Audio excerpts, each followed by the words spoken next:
Muy buenas noches y bienvenido a este programa de debate, este día viernes 20 de noviembre. Vamos rápidamente cerrando el año, pero siempre temas importantes que tratar en este programa.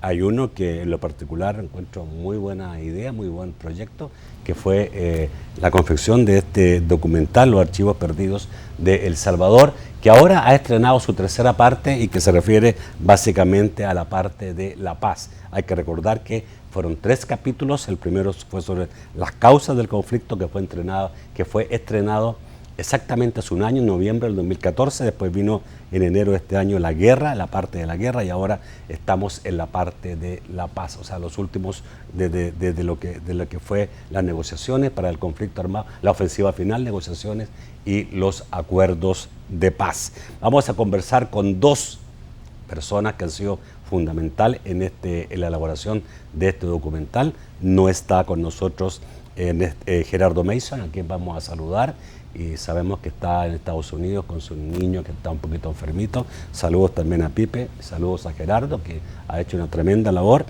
Está con nosotros ahora Sergio Rodríguez Ávila, productor ejecutivo asociado de El Salvador, Archivos Perdidos del Salvador. Buenas noches, Sergio. Buenas Bienvenido. Noches. Buenas noches, Nacho. Gracias por tenerme aquí. Espero que ya te viste en la película, ¿o no? Ya me vi, ya vamos a ver qué parte. Y en unos minutos se nos va a agregar Ricardo Simán, productor ejecutivo de El Salvador, Los Archivos Perdidos del Conflicto. Vamos a saludar a la Central de Seguros y Fianzas, que hace posible este primer segmento de debate. Durante 30 años hemos consolidado nuestro liderazgo en fianzas. Somos expertos en seguro de personas, seguro de daños, fianza segura. Nuestro servicio es de calidad, ágil y oportuno. Alcancemos juntos nuestras metas, porque los salvadoreños no nos dejamos vencer. 3 décadas de desarrollo. La Central de Seguros y Fianzas. Por 30 años, su centro de confianza. Bueno, ya se incorporó con nosotros Ricardo Simán, productor ejecutivo de El Salvador, Los Archivos Perdidos del Conflicto. Buenas noches, Ricardo. Buenas noches, Nacho. Buenas noches, amigos televidentes. Muchas gracias por este espacio. Y aquí estamos. Bueno, me imagino que ya más descansado, ya tranquilo, ya se hizo todo. Ya la tercera parte, esta es la última parte de las 3 entregas. Y obviamente ya está en los cines y está interesante. Vamos a ver una parte de cómo inicia este tercer episodio de Los Archivos Perdidos, y que tocan un tema, digamos, muy importante, que fue la muerte del doctor Rodríguez Sport. Veamos. Hay posibilidades de ganar. A 8 días de haber tomado posesión de su cargo como ministro de la Presidencia, el doctor Antonio Rodríguez Port fue asesinado esta mañana cuando se disponía a abordar el vehículo que le conduciría a su lugar de trabajo. Lo mataron un día después de que él había dado una conferencia de prensa siendo ministro de la Presidencia, en el que anunció que sí se iba a aceptar el diálogo, que habían propuesto que sí se iba a aceptar, pero que las condiciones no se las iban a imponer, sino que iban a negociarlas, y que él es el que iba a estar por el gobierno al frente del diálogo. El día siguiente lo mataron. Bueno, dije doctor porque era doctor en Derecho. Sí. Tu padre, porque Mi abuelo. Tu abuelo era doctor en Medicina. Sí, era hermano de él. Tú eres nietos. Nietos. De Rodríguez Port. Obviamente una persona de mucho peso político en el país, intelectual. Yo recuerdo que yo estaba en otro canal dirigiéndolo, y él le quedaba muy cerca el canal, media cuadra, y todas las tardes, yo creo que porque le quedaba cerca, pero también hicimos amistad, llegaba a preguntarme: Nacho, ¿qué hay de nuevo? Y yo le daba todo las noticias, digamos, que del día, y él se iba, digamos, seguramente a profundizar en lo que había escuchado, pero era una persona muy preocupada de lo que acontecía en el país, y eso hizo que después fuera ministro de la Presidencia. Como dato curioso, bueno, a mí toda la vida, yo tenía 2 años cuando lo asesinaron. Lastimosamente no tuve el honor de conocerlo, o por lo menos de recordarme de él, y el primer video, o la primera vez que yo vi a él moverse, porque siempre lo había visto en fotos, fue con el primer video que me enseñó don Ricardo de la colección que él había logrado grabar a través de 12 años, así que para incluso personalmente, o sea, poder decir, ya he escuchado la voz de él, he conocido a personas como él y como muchas otras que tuvieron que dar la vida por nuestro país, que este documental de cierta manera nos ayuda a hacer honor a esas personas. Claro, y a conocer lo que realmente pasó en nuestro país. No sabía yo esto que dice la señora de Rodríguez Sport, que iba a ser el doctor el que iba a ser el cabeza de serie del gobierno para el inicio de un proceso de diálogo. Esto creo que es inaudito.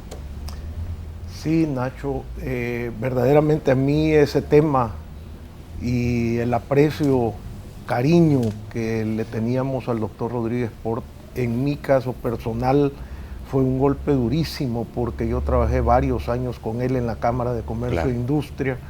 Entonces, igual que tú me lo dices, yo convivía casi todos los días con él y a veces yo lo pasaba a recoger a la oficina de él en la Cámara y le decía, don Tono, yo lo llevo a su casa, pero con el pretexto de ir platicando y que me contara historia de El Salvador, porque era un tipo profundamente culto y él se podía todo lo que había sucedido aquí en el país y entonces él, vaya, era como alguien que influyó mucho en mi pensamiento histórico también e ideológico.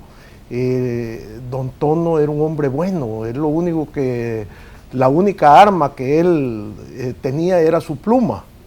Era un gran escritor. Era muy inteligente, además, y muy comprometido con y el país. un gran orador. Sí. Y vaya, nosotros le entregamos un recuerdo de despedida 5 días antes que lo asesinaran. Y sí, recuerda que él era ministro de la presidencia. Sí.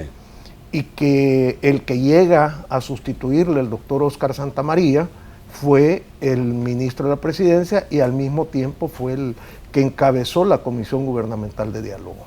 Correcto.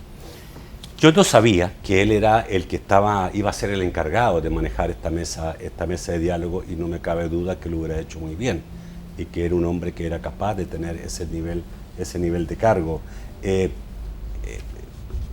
Hay que tomar en cuenta el momento, ¿no? Ya pasamos estábamos en plena guerra todavía, la verdad es que estábamos en plena guerra todavía, pero ya digamos era una guerra que cansaba, ¿no?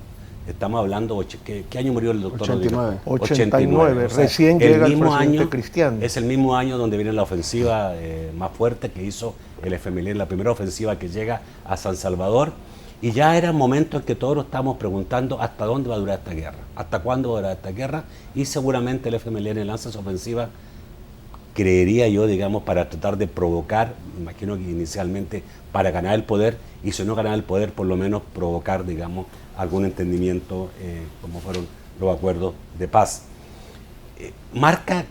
¿Qué marca para ustedes en la muerte de Rodríguez Sport? Pues...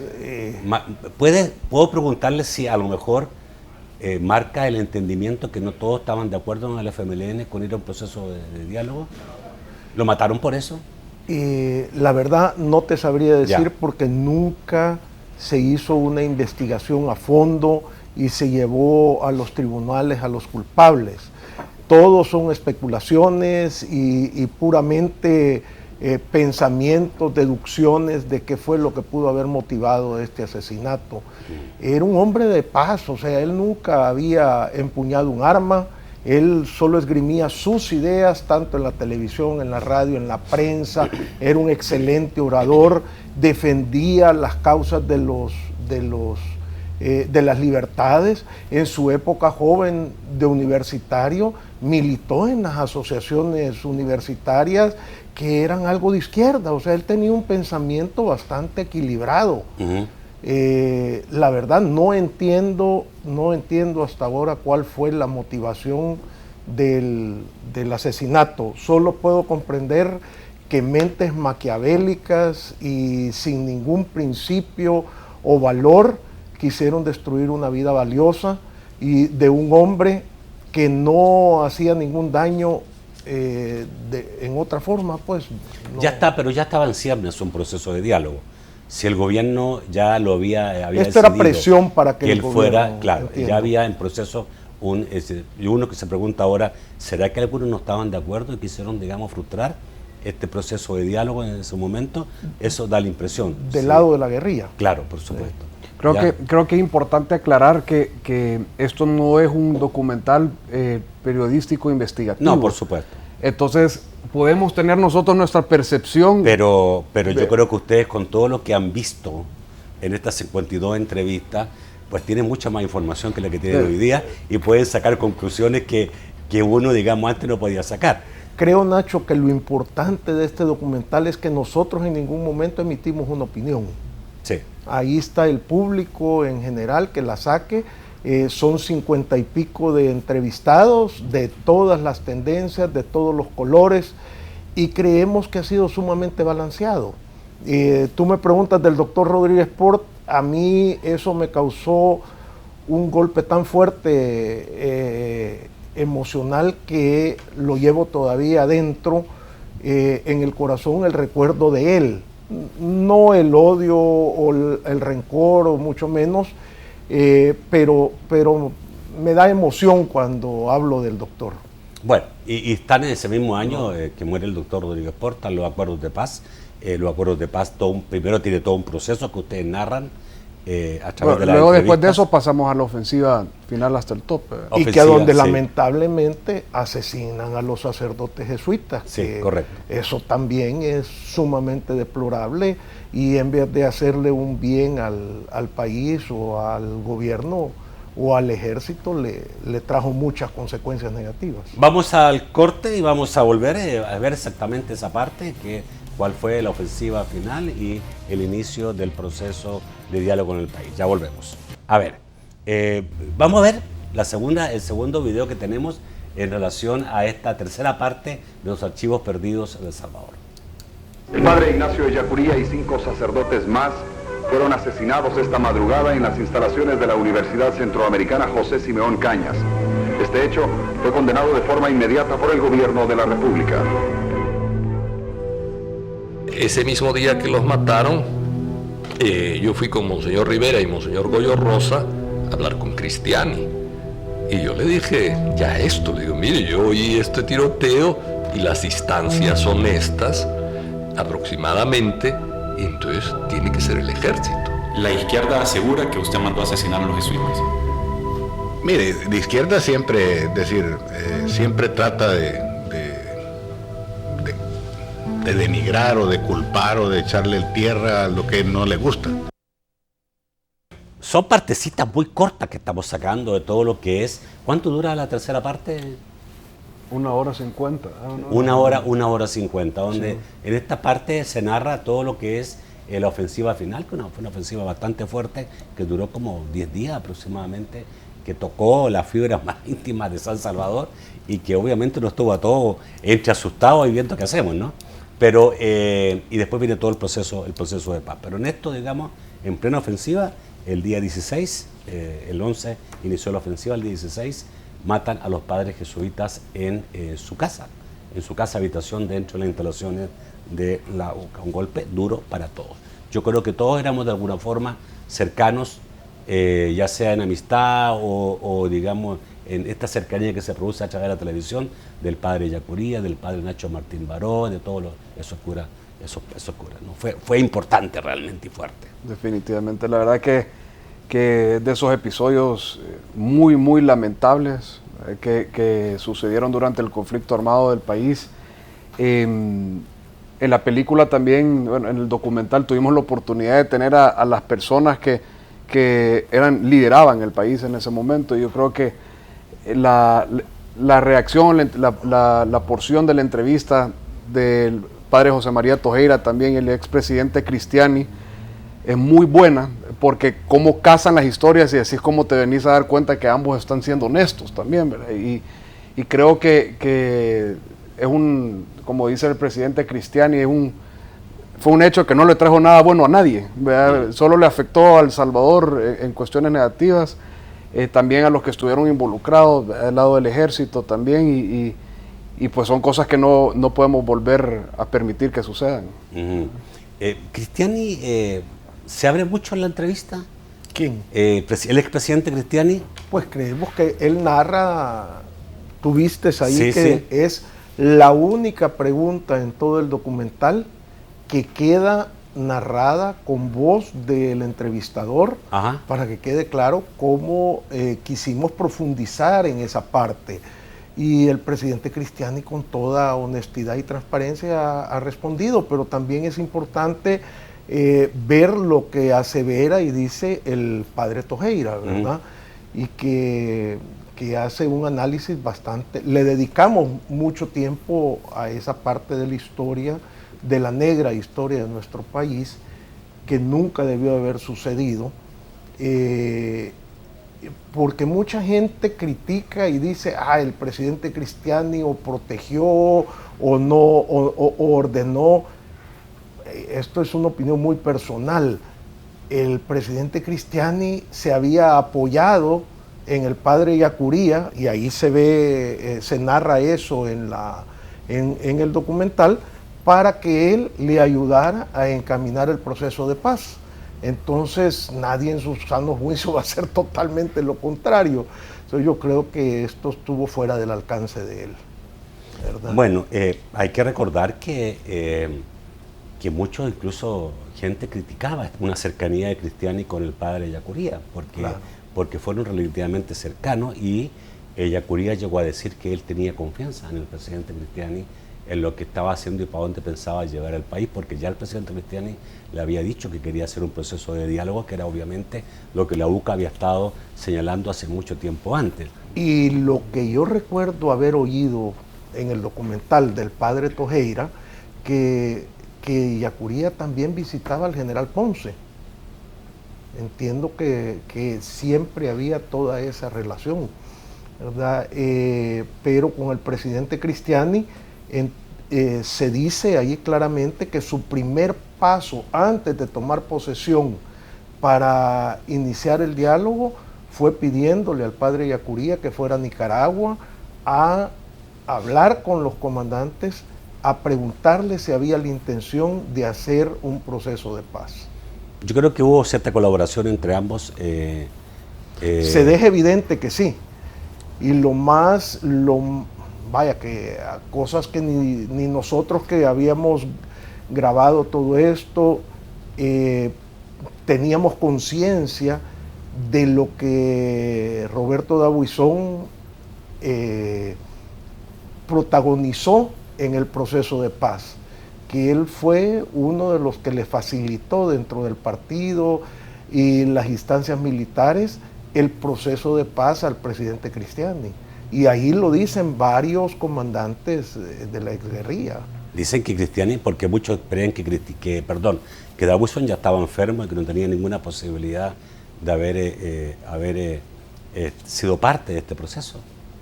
¿Lo dicen que fue parte? Lo dice Dabuizón, claramente que él fue el que inició esto. Lo dice Fermán Cienfuegos. Dabuizón era un pragmático, yo creo, ¿no? O sea, y cuando digo pragmático me refiero a que era un hombre que era capaz de tomar decisiones prácticas, decisiones que, aunque no estuvieran dentro de su campo ideológico, pero podía tomarlas si había un objetivo, digamos, que perseguir, en este caso, buscar la paz, ¿no? Ahí mostramos también un meeting de Arena en donde él llama a un proceso de paz. Cristiani. No.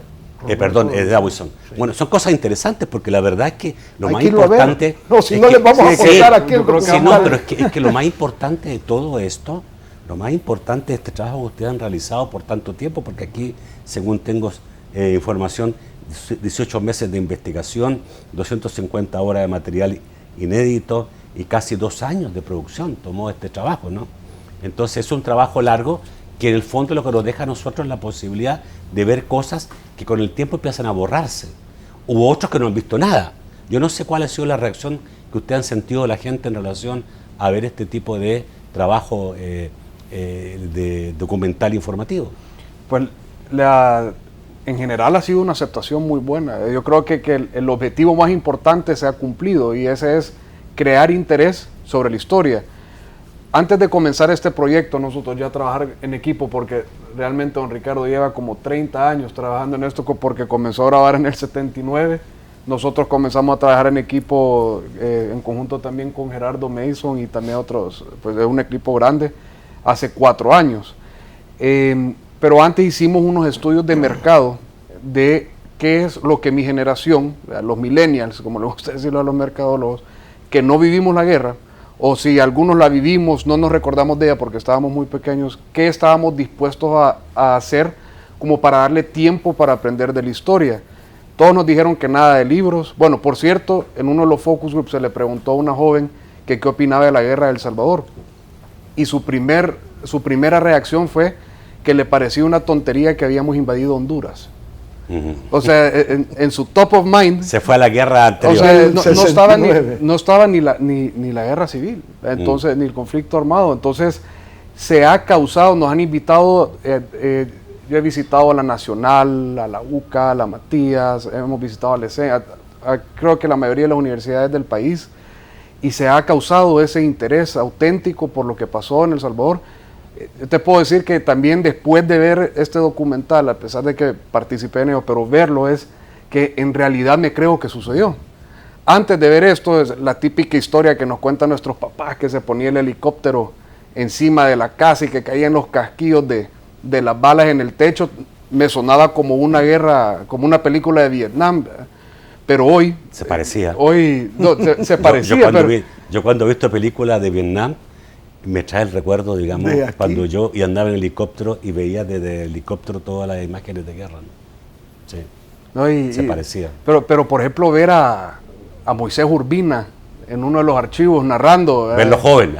No he dicho nada, parece que no ha pasado nada de tiempo, O incluso sale el expresidente Funes en un momento, sale, por cierto, con el micrófono así, con doña Gloria Salguero Gross, que paz descanse, en el 89, justo después del asesinato de don Tono Rodríguez Port.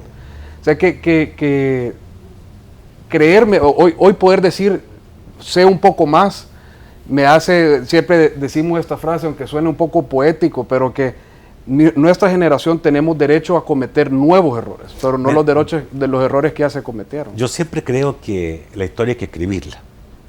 La historia no se escribe inmediatamente. Ustedes han dejado el tiempo prudencial para hacer un aporte a la historia, porque después de 20 años que uno puede empezar a pensar qué puede hacer, digamos, porque es mucho más objetiva la visión cuando hay un tiempo largo.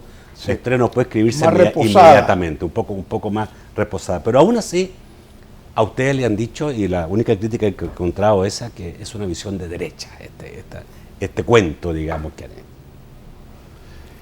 Nacho, nosotros desde el día que nos metimos en este proyecto, sabíamos que iban a haber duras críticas. Pero no la ha habido, yo creo que son muy mínimas y la única que he encontrado yo. Sí, han habido críticas y ahora que están de moda estos troles, mucha crítica destructiva de parte de gente anónima. ¿Ah, sí?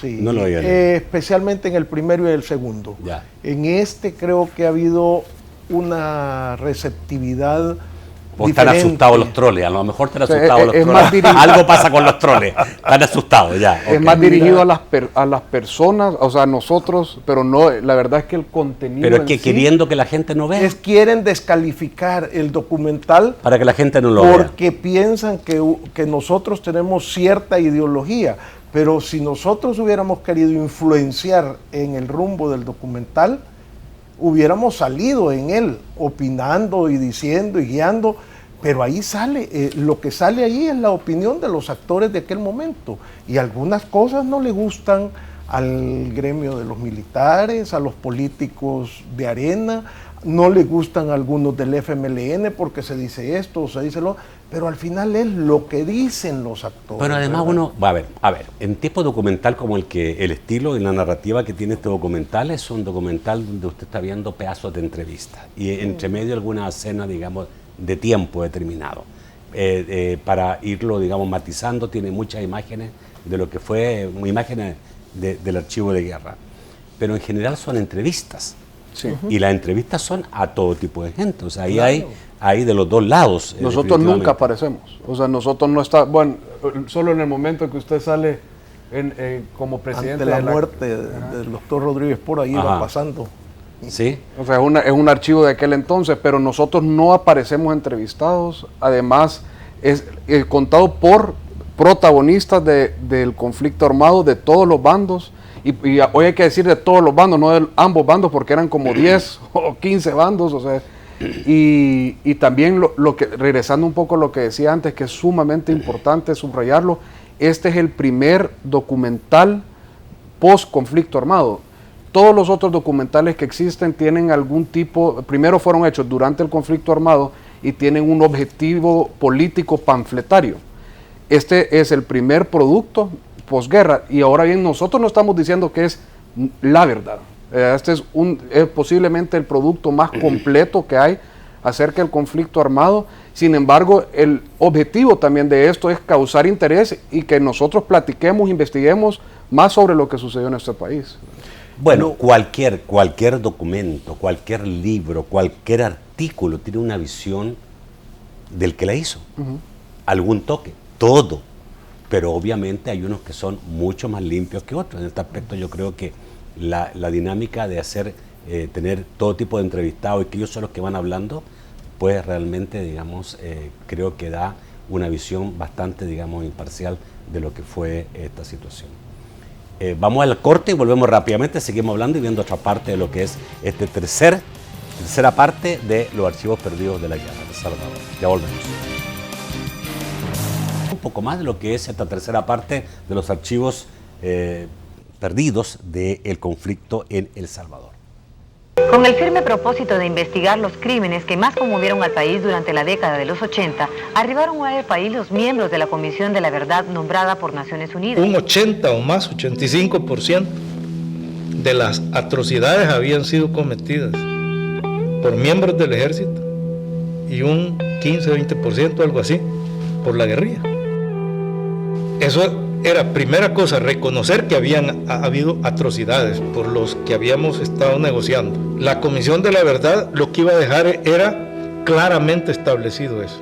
A mí no me cuadra que vengan a decir que el 85, el 90% de los factores de violaciones a los derechos humanos los hizo el Estado y que el 5% lo hizo el FMLN. Me parece una grosería. O sea, es una falsedad pensar que aquí hubo solamente un tipo de violador de derechos humanos. Los derechos humanos los viola cualquier persona que sea parte de una guerra. Cuando se crea la plataforma del Tratado de Paz, es una plataforma nueva, ¿verdad? Pero todo lo que la rodeaba eran terrenos movedizos que estaban surcados por la incertidumbre y la desconfianza. Muy inteligente esa frase, digamos, de un muchacho que está... Si te reconocen en la calle hoy es por el documental. Estaba más gordo, parece. Sí. Bueno, miren, esto es importante, la parte de derechos humanos, que tanto violación hubo. Bueno, obviamente, la verdad que es verdad, cuando hay una guerra, la guerra viola los derechos humanos. Eso es la guerra. Es una violación permanente a los derechos humanos. Es la locura, dice un entrevistado. Exacto. Bueno, hay un libro, ¿no? De la no sé cuánto, la locura, digamos, hay un libro sobre eso. Es una violación. ¿Qué les queda a usted, digamos, como experiencia de haber visto esto en relación a la violación de derechos humanos? El general Vargas dice claramente, es verdad que la Comisión de la Verdad estableció que un 85% de las violaciones a derechos humanos fueron hechos por los militares y un 5% fueron hechos por el FMLN, pero la Comisión de Derechos Humanos investigó poquitito. Investigó casos básicamente conocidos, a casos, digamos, que tenían algún tipo de resonancia. De relevancia. Sí. No, yo creo que sí, en una guerra, desgraciadamente se dice que se vale todo, y eso es increíble, pues, o sea, ahí, y en una guerra o un conflicto como en el que sufrimos nosotros, hay mucha gente inocente que queda en medio y fallece. El fanatismo se eleva al grado máximo y se parece a lo que hace ISIS en este momento, ¿verdad? Unas grandes locuras de ir a asesinar solo porque tú sos de una clase distinta a la mía, de una religión, de un criterio, de una ideología. Y yo creo, Nacho, creo que esto ya lo he platicado en otras oportunidades, a mí la herencia positiva que me deja la historia difícil de nuestro país es que muchos nos criticábamos por los medios de comunicación y no nos conocíamos. Y yo cuento, eso sí, con mucho orgullo, que cuando regresaron al país los primeros del FDR, que fueron Rubén Zamora, el doctor Ungo, Jorge Villacorta, Juan José Martel y todos ellos, se nos acercaron a las gremiales del sector privado. Yo era presidente de la Cámara y tuve una primera reunión con el doctor Rubén Zamora, llegó a visitarnos y bueno, desde ahí en adelante nos dimos cuenta que había muchísimas más coincidencias que diferencias. Que éramos todos salvadoreños. Para empezar, y que queríamos el bien para el país. Claro. Y aún hasta hoy día guardo una relación muy buena y nos vemos o nos hablamos con Jorge y con Rubén Zamora, y cuando estuvieron en la asamblea entendían muy bien los problemas del sector privado.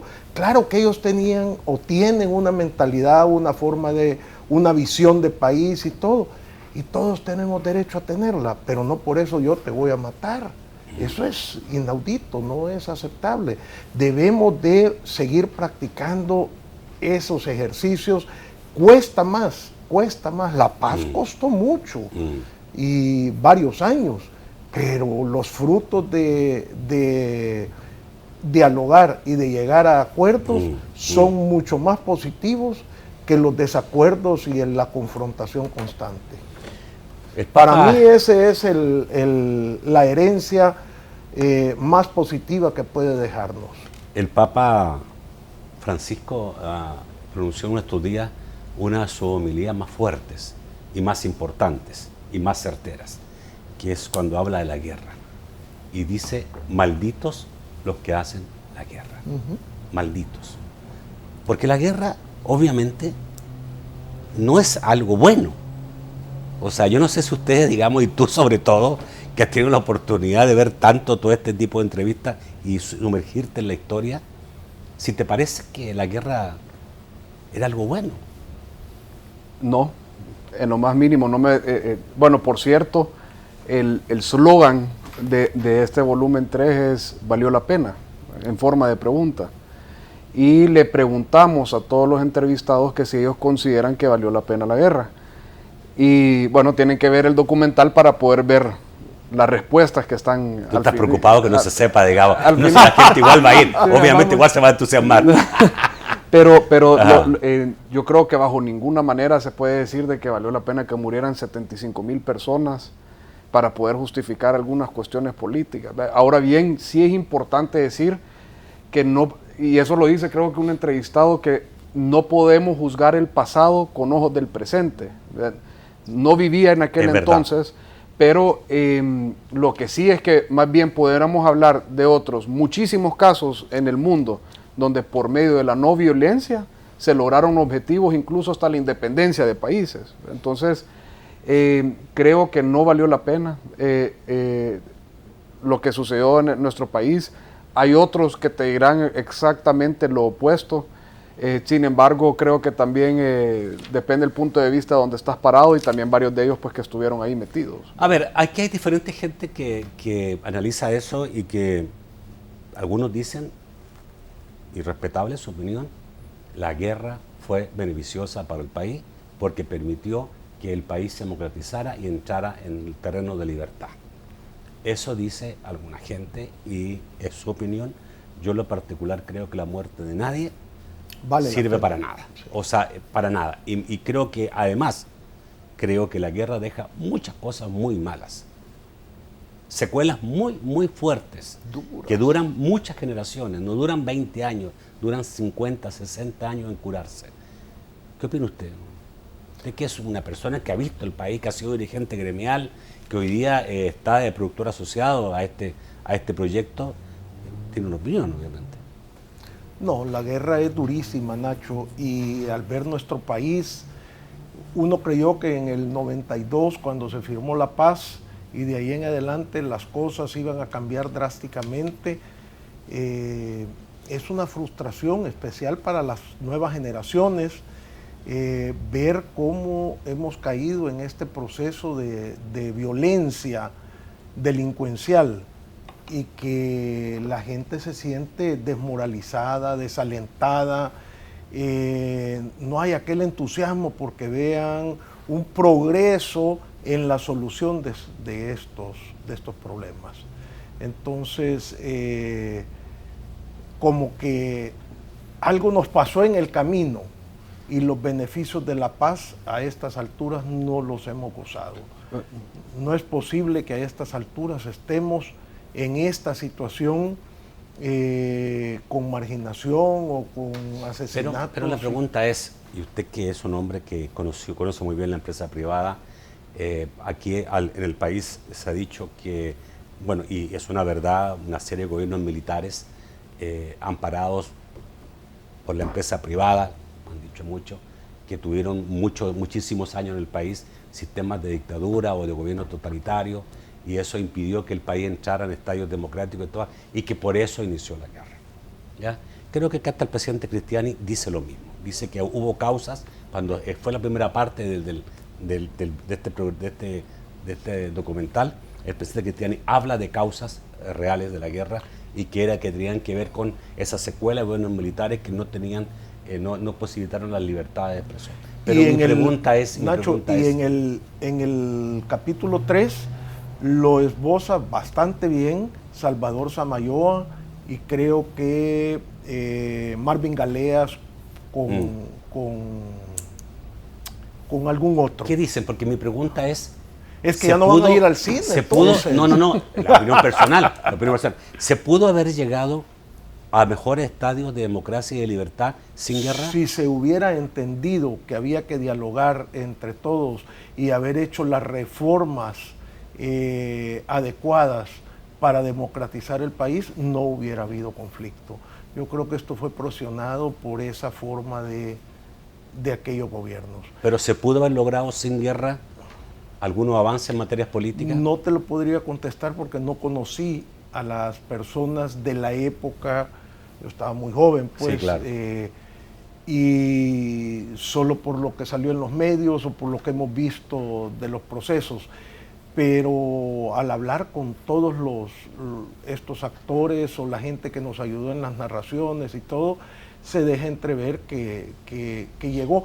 Lo malo y el problema es, esta ya es una opinión muy, muy mía, claro, que se mezcló el ansia de libertad con una ideología muy marcada, ¿verdad?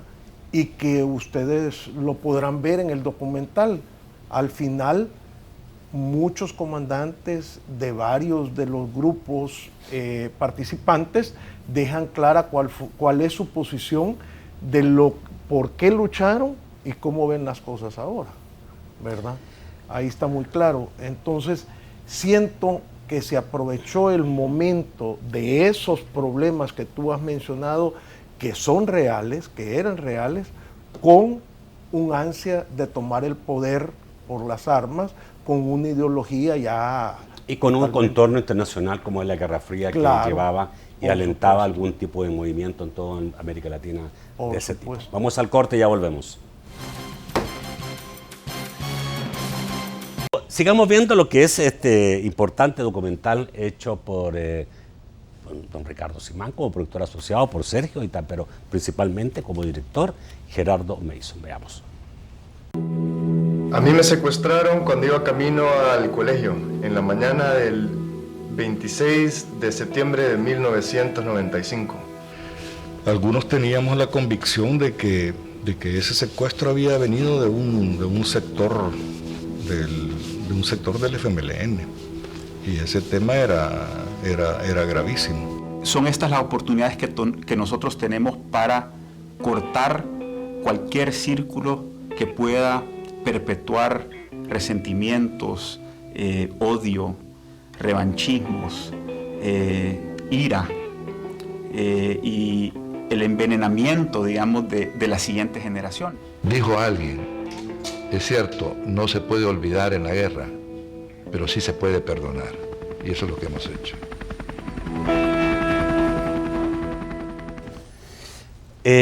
Andrés Suster fue un muchacho que tenía 15 años cuando fue secuestrado, tuvo un secuestro de casi un año, se habla de 50 semanas aproximadamente. 354 días. 354 días. Fue un secuestro dramático. Él es el hijo de quien era en ese momento el presidente Antel, Saúl Suster, una persona muy cercana al presidente Cristiani, uno de sus amigos más cercanos del presidente Cristiani. Nacho, yo quisiera corregirte, sí, que eso es lo dramático de este secuestro, que no fue hecho en esa época, fue en 1994 y 95. Sí. O sea, ya estaba firmada la paz, ya no estaba el presidente Cristiani, Saúl Suster no estaba en el gobierno. Ya habían salido ya. Ya había salido, era el presidente Calderón Sol. Ya no está la justificación ideológica. Qué bueno entenderlo. Ya esto no entraba dentro de la amnistía, mucho menos. Ya había habido acuerdos de paz, si por el 92 fue el acuerdo de paz, ya había acuerdos de paz, pero obviamente a quien se estaba golpeando era a una persona que había sido muy importante en el gobierno del presidente Cristiani. Saúl Suster había sido un funcionario de primer nivel, presidente de Antel, pero se decía que era una de las personas más cercanas al presidente Cristiani. Eso era un muchacho de 15 años que fue secuestrado prácticamente por un año, y que estuvo en las peores condiciones, y yo creo que todo el país pasamos un año todos los días, digamos, pensando en él, ¿no? Más impactante es lo que cuando él habla hoy del perdón. Eso. En la película, cuando él no voy a decir qué dijo, pero él cierra el documental. La frase que dice es impactante, creo que te pone los pelos de punta, y la verdad es que es impresionante cómo esta experiencia de él, que es única, claramente, puede también... el mensaje de él es algo que realmente te deja pensando sin importar cuál es tu ideología, de dónde venís, tu clase social. Igual de impactante es el secuestro de don Guillermo Solván, que estuvo 6 meses. Sí. También fue después. Secuestrado, se dice, por el mismo grupo guerrillero. Él lo secuestraron un par de meses antes de los acuerdos de paz y lo liberan un par de semanas, un par de meses después de la firma de los acuerdos de paz. Lo cual quiere decir que él estuvo secuestrado mientras estaban negociando los acuerdos, lo tenían en una cisterna. Entonces son casos que para hacer, lastimosamente no podemos sacar las 2 horas, 3 horas de entrevista que tenemos de cada uno, pero son películas, es para hacer una película casi de Hollywood de terror, lo que ellos pasaron. Pero de nuevo, el mensaje de paz, de perdón que ellos nos transmiten en este documental es impresionante, y yo creo que todos lo tenemos que ver. Salvador Samayoa, que en ese momento era parte del FMLN y era una persona de alto nivel de la cúpula del FMLN en la parte política, no en la parte militar, dice, ¿no?, en el documental que él y otras personas ya tenían sospechas de que eso había sido hecho por la guerrilla. Y ellos, la mayor parte, tú vas a ver ahí en el capítulo 3, por eso es importante que todos logren verlo completo. Aquí hay extractos.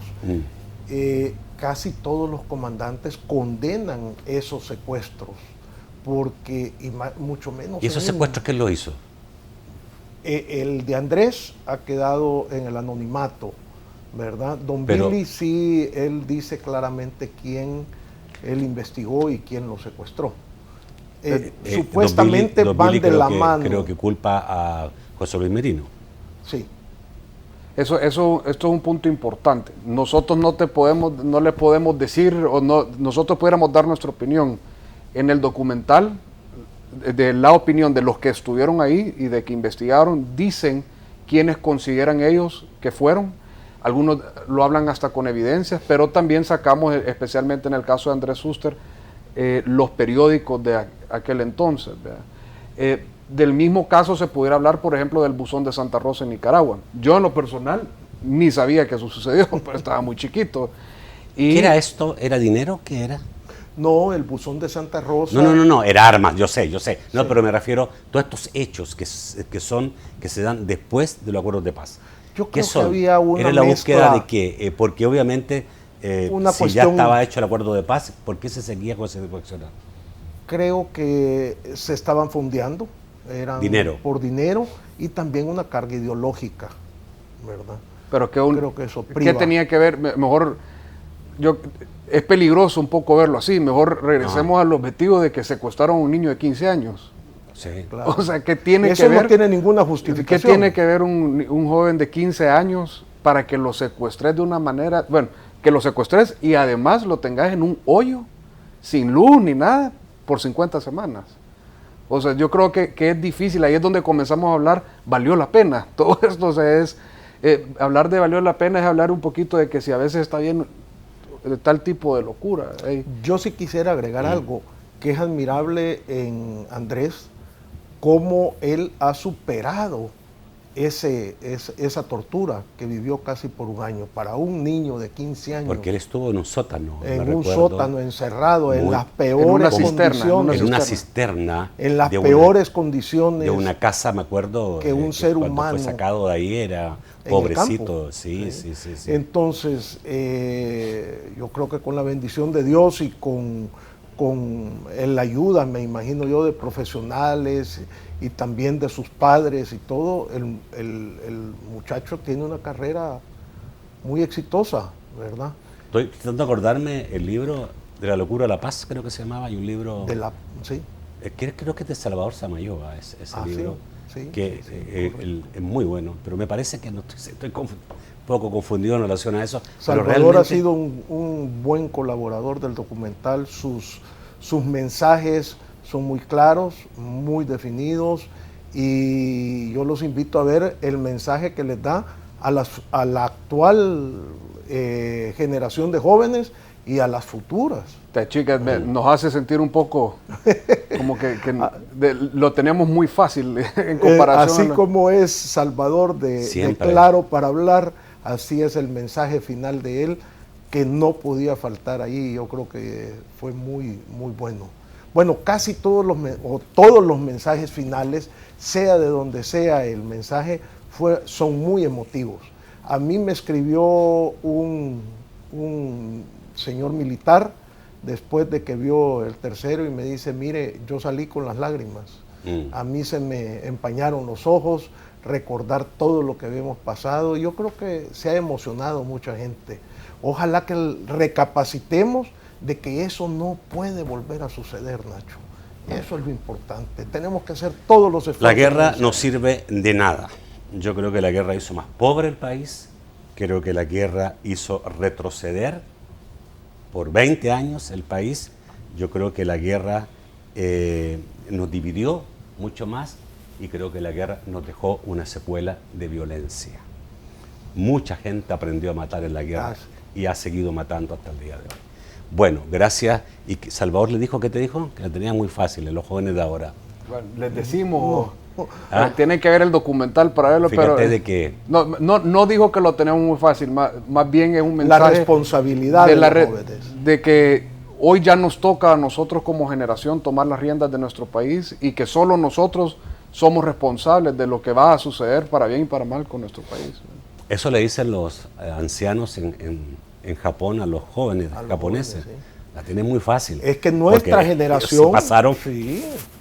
Yo no les he dicho que no están jóvenes, yo solo quiero dejar eso claro. Nuestra generación ya hizo bastante, pues estuvimos en medio de este conflicto y seguimos trabajando. La verdad que es importante que la gente conozca. Pero queremos ver los liderazgos de la juventud, hombre. Fue una etapa muy dura del país. Tremendamente, ustedes me dirán, todavía es dura, sí es verdad, todavía es dura, lo que están haciendo las pandillas en el país es tremendo, pero la etapa de la guerra fue tan dura, tan dramática, tanto muerto todos los días, tanto odio, que yo quise que ojalá nunca ningún país vuelva a pasar por eso. Bueno, ¿Dónde está dándose el documental?